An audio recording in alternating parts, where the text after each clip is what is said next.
اللهم آمين. ربنا ظلمنا أنفسنا وإن لم تغفر لنا وترحمنا لنكونن من الخاسرين. وقل رب ارحمهما كما ربياني صغيرا.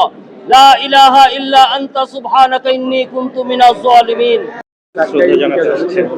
আসলে আমাদের প্রয়াত রাষ্ট্রপতি, আমাদের সাবেক প্রধানমন্ত্রী, আমাদের বেগম খালেদা জিয়া, যাকে নাকি বলে আপসহীন নেত্রী, এবং আপসহীনের মধ্যে কিন্তু অনেক গুরুত্ব আছে। যে নাকি কখনো নিজের স্বার্থকে জলাঞ্জলি দিয়ে দেশের মানুষের জন্য চিন্তা করেছে। তার মানে কখনো নীতি অনৈতিকতা জনগণকে বাদ দিয়ে তিনি কোনো আপোষ করেন নাই।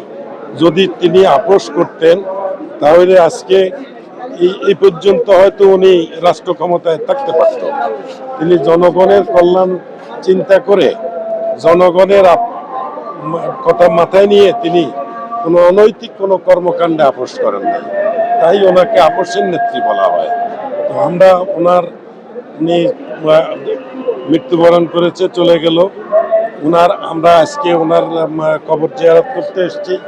সারা বাংলাদেশের 16 কোটি মানুষই ওনার জন্য অত্যন্ত দোয়া করে। আমরা ওনার আত্মার মাগফিরাত কামনা করছি। একজন ব্যবসায়ী হিসাবে আমি জানতে চাবো যে এখন ব্যবসা প্রতিষ্ঠানের অবস্থা ভালো না। বিএনপি যখন ক্ষমতায় ছিল, তিনি যখন প্রধানমন্ত্রী ছিলেন, তখন দেখেছি ব্যবসায়ীদের উন্নয়নে অনেক ধরনের কাজ করেছে। আগামীতে যখন বিএনপি ক্ষমতায় আসবে, আপনি একজন ব্যবসায়ী হিসেবে কি চাচ্ছেন যে আসলে কি ধরনের? আসলে আমি একজন ব্যবসায়ী হিসাবে আমিও পুরো 50 বছর আমি এই ব্যবসায় আছি। তো আমার বিবেচনায় যে বিগত 16 বছর স্বৈরাচারী এবং কৃষিবাদী আওয়ামী লীগ যখন ক্ষমতায় ছিল, তারা 2009-এর পর থেকে সারা দেশে নৈরাজ্য সৃষ্টি করেছে, বাংলাদেশের সবকিছু ধ্বংস করে ফেলেছে। আমরা যে ব্যবসায়ী মানুষ, আমাদের সকল ব্যবসা, শুধু আমি না, সকল ব্যবসায়ী গ্রুপ অফ কোম্পানি শেষ। সকলের টাকা পয়সা নিয়ে তারা বিদেশে পাড়ি জমিয়েছে এবং কুশাসন, কুসংস্কার, এটা বিশ্বের নজিরকে ওনারা ডিঙিয়ে গেছে। বিশ্বে এরকম কোনো নজির নেই যে এরকম নৈরাজ্য সৃষ্টি করে। তো আল্লাহ চাহে তো তাকে জুলাই আগস্টের গণ অভ্যুত্থানের মাধ্যমে সে পালিয়ে গেছে। তো সে যদি পালিয়ে গেছে, তাই আজকে দেশের মানুষ মুক্তি পাওয়ার অপেক্ষায় আছে। ইদানিং কালে আমাদের অন্তর্বর্তীকালীন গভর্নমেন্ট আছে, তো এখনো আমাদের সেই মুক্তিটা আমরা এখনো ফিরে পাই নাই।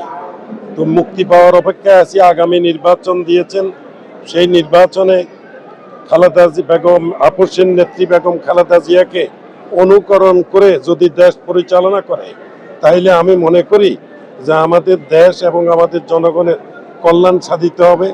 এবং আমাদের ব্যবসায়ীরা, আমরা যারা ব্যবসা বাণিজ্যে নিয়োজিত আছি, আমরা ইনশাআল্লাহ সফলতা আমরা খুঁজে পাবো। হায় রব্বুল আলামিন, আজকে জুমার পর রব্বুল আলামিন, হাজার লক্ষ জনতা রব্বুল আলামিন শহীদ রাষ্ট্রপতি জিয়াউর রহমান, দেশনেত্রী বেগম খালেদা জিয়ার কবরের পাশে রব্বুল আলামিন দাঁড়িয়ে ফাতিহা পাঠ করে, কোরআন তেলাওয়াত করে দোয়া করছে, রব্বুল আলামিন তাদেরকে জান্নাত দান করে দাও। হে রব্বুল আলামিন, তাদের জীবনের সমস্ত গুনাহ খাতা মাফ করে দাও। রব্বুল আলামিন, দেশনেত্রী বেগম খালেদা জিয়াকে শহীদি মর্যাদা দান করে দাও। হে রব্বুল আলামিন, সর্বদলের জনগণ আজকে এখানে উপস্থিত হয়েছে। রব্বুল আলামিন, তুমি যার হাত পছন্দ করো সেই হাতের উসিলায় তুমি জান্নাত দান করে দাও।